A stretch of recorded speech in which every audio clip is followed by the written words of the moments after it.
Here is an example of the HK lineage since the USP. These are all 40 calibers. USP 40, P30LS in 40. I'd prefer the non-S, just the regular P30L without the safety, but you know, you get what you get these days. And then the VP 40. So, the USP 40, this is still, you know, treated as the best, or said to be the best 40 caliber that you can get on the market today. Is it? I don't know. We're going to compare it against this one. They are a bit different in design, and we'll go over that. Also, obviously there's a difference between these two designs, but you can tell it got its lineage from this pistol.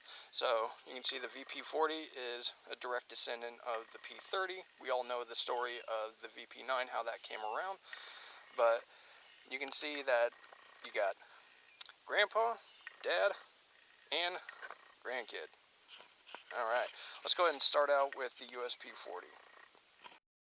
Okay, so the USP40 was the first USP that was released onto the US market, and it was designed specifically to answer the request of like a law enforcement pistol. Well, not necessarily the request, but it was advertised to the American market specifically.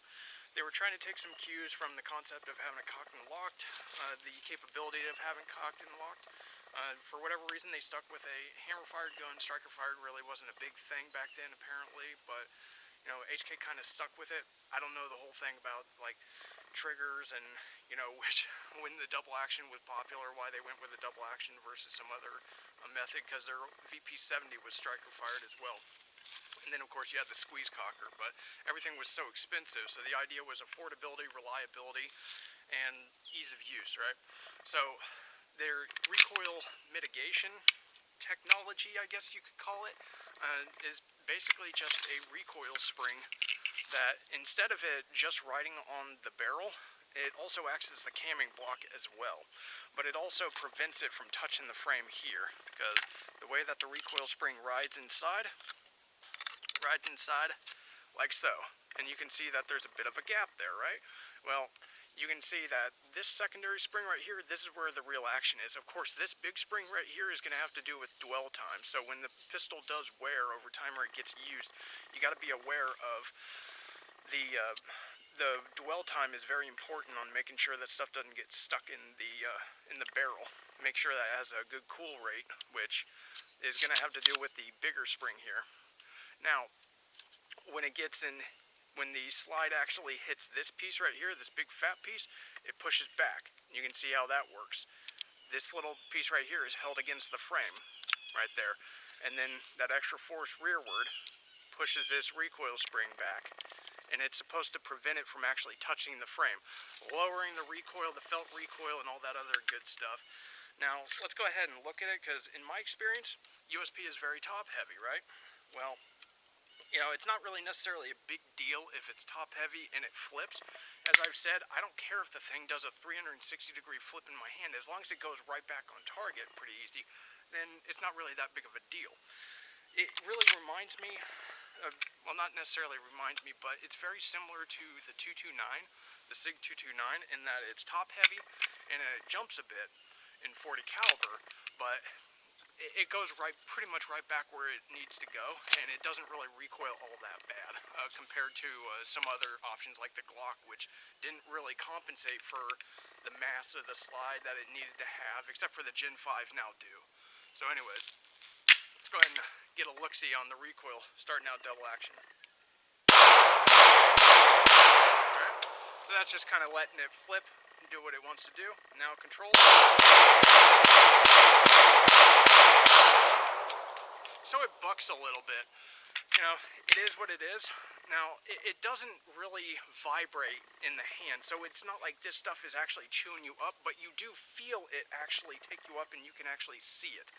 It does buck a little bit in that sense, but it's really not anything to really cry about, in my opinion, but it is something that does get noticed, I guess, when you're actually focusing on your target and stuff. You'll see it kind of buck. It'll do more than this, it'll kind of jump, but that's because it's top heavy.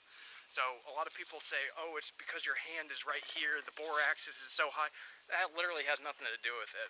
It's kind of ridiculous that people will say that. If it's top heavy, that mass is going to come back and it's only going to have one way to go. So we can talk about how that whole thing works, but not in this video. So now I'm going to go ahead and compare it against the P30L. Now the missing link here is the P2000, but the P2000 was actually a direct descendant of the USP Compact, which had more sales than the USP. It had a little bit of a smaller grip and stuff. The P30 seems to more take its influence directly from the full-size USP, and it takes some cues from the P2000 as far as modifying the slide a little bit so it's not so chunky and square and blocky, right? And it kind of balances it out. It's not so top-heavy anymore. It's still a little bit top-heavy because it's a polymer frame, but it's not as blocky and obviously top-heavy anymore. It's well balanced out. The P30L specifically is going to give you that 4.4-inch barrel. So the regular P30 is a little bit chopped down. It's like 3.6 inches or 3.7 inches, so it's not quite 4 inches. That'll give you optimal terminal performance. You typically want a 4-inch barrel at least for best terminal performance, because that's how most hollow points are, designed. But, this is, the optimal, I guess you could say, upgrade to the USP if you were going to upgrade. So it took a while, but this is a 20-year-old pistol. This was designed in 2000, or this was released in 2006. So, it's kind of dated, so to speak, but it still does things that are, relatively revolutionary. Now let's go ahead and look at the, recoil spring system. So it's just like the Compact, the USP Compact, but you have this little metal piece right here. And what I think this is I think this is a cap for the nylon, because when it gets compressed, the one thing that they don't want the nylon to do is go the path of least resistance, which would be outwards, because you're extending it, but they're not changing it.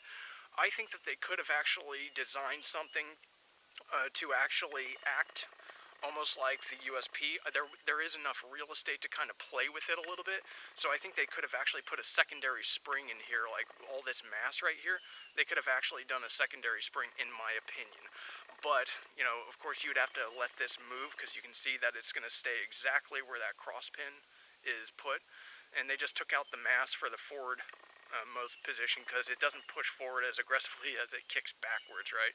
So that's how this is designed. Flat wire recoil spring in order to last a little bit longer, give it a little bit more of a service life. Nice and thick, a little aluminum wrapped nylon piece. So let's go ahead and see how this compares against the USP 40. See how, what did we say? See how Dad and Grandpa, compare. So was Dad a upgrade from Grandpa? Alright, starting out from double action. Alright, so that's just kind of letting it ride for the first few shots. Now, we'll try to actually control it. Alright, so I feel like it's relatively similar, but it doesn't buck as much. I feel like I have a little bit more control. I don't know if it has anything to do with the grip, but it still does buck a little bit. And this is a little bit higher. There is a little bit of a change here. So you can see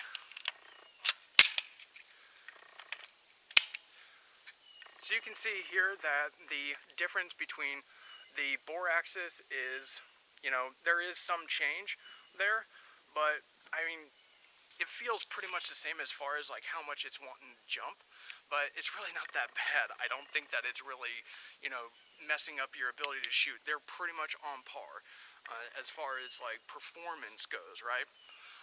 But this thing is going to cost like $1,000 or more. Like the USP is ridiculously priced. I mean, I saw some for like $1,200 for like a compact. I mean, they've been doing that technology since the early 90s. I don't know why they're charging. It's just like SIG. But the P30s, I mean, I can find one of these for like $600-700, and it performs just as well. But of course, you've got the same magazine capacity. I don't know why they haven't upgraded it like they did the 9mm version, but it's probably because 40s aren't getting that many sales. Because I had a 40 caliber that didn't have a safety on it back in the day. but they've kind of changed that. But anyways, enough with the history lesson and the story, so let's go ahead and get to the VP40. So the VP40 is the most current iteration. I don't know how long they're actually going to have this around because a lot of companies are ditching the 40 caliber altogether.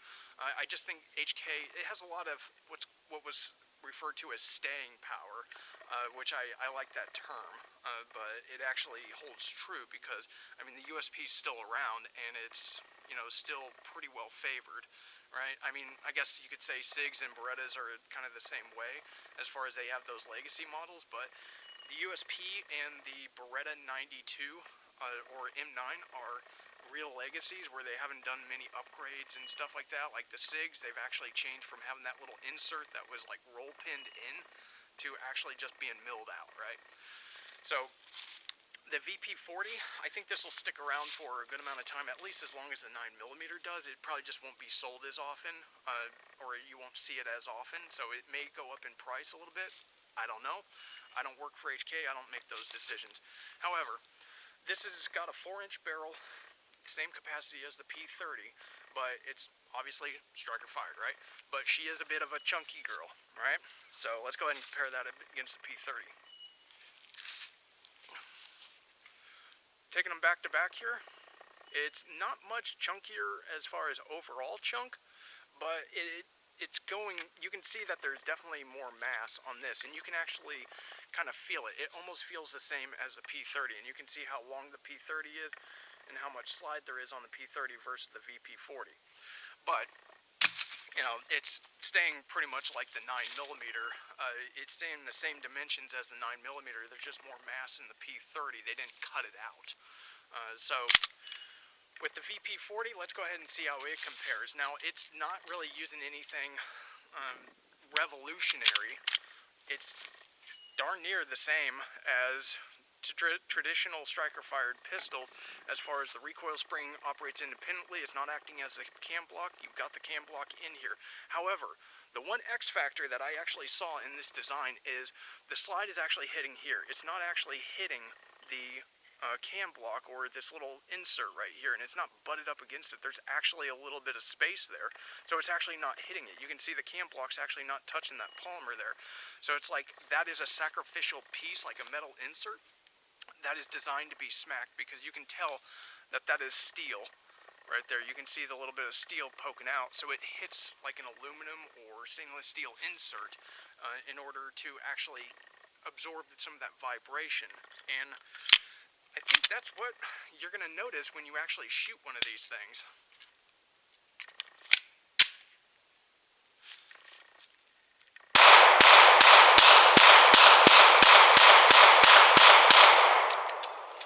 Okay, so the thing didn't really jump at all in my hand. It actually popped right back on target, and I think that has a lot to do with the way they constructed the polymer frame, where they were actually able to get that insert in there to where the slide's actually smacking against it. So it actually felt like it controlled itself. The felt recoil was pretty much the same all across the board, but the actual ability to go right back on target and how much it was jumping, it was significantly less with this pistol, and I think that had to do with the way they constructed the frame. They designed it to hit the frame but not be vibrating through. So it didn't feel like I was shooting a 40. It felt like it was, if it was a 40, it was a very underpowered 40. But also you had the mass of the slide, and I didn't feel like that mass was coming back and trying to take me on a rodeo show like the other ones kind of do. But, that's kind of how HK is. They just have these different designs and stuff, and you just kind of gotta go for a ride sometimes. So again, I'll go ahead and load all of them up again, and I'll just do a back-to-back comparison.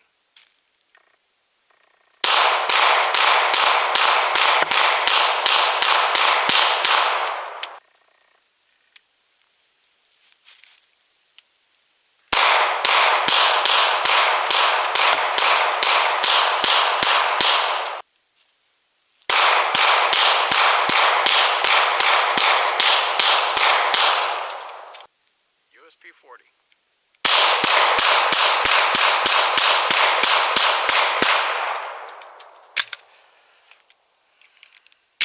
P30L.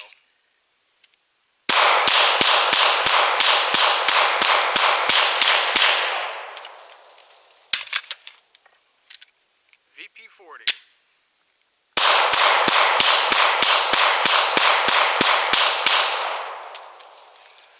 Okay, so I would say that the USP40 actually had less recoil overall. It felt like the P30L was jumping a little bit more, like it actually was giving a little bit more vibration back to me. It was giving me a little bit more vibration in the hand, and this was just a little bit more quelled, but I did feel about the same in vibration, so there really wasn't much vibration, but it was snapping back on target, pretty much the same as I was saying before.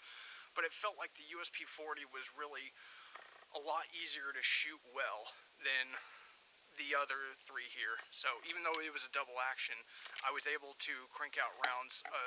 It seemed a lot better and a lot more accurately. It felt like it just responded a lot faster on those follow-up shots. So, take it for what it's worth, but, if you've got experience with these three, let me know what you think in the comments below, and you guys have a good one.